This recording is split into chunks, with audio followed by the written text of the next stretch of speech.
ဒါတော့ကျွန်တော်တို့ခုခီးရွာလူငယ်တွေငါးစစ်ခတ်နေကြတာပေါ့။ဒီကဖိုက်တာကြီးကတော့မယိုတာဖြစ်ပါတယ်လို့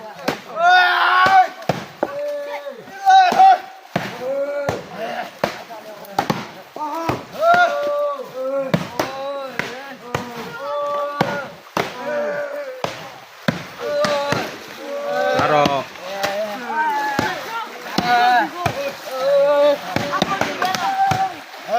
ဘဝကတော့ຫນွေထရရတဲ့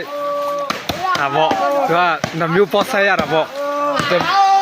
နှမျိုးကတော့ကလေးလုံးနေတာကြတော့ဒါကြတော့တစ်ခုနေပေါ့အခုတွေ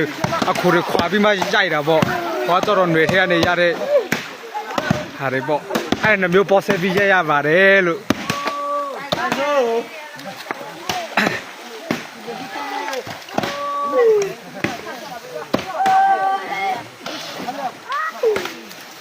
ဒါပေါ့နော်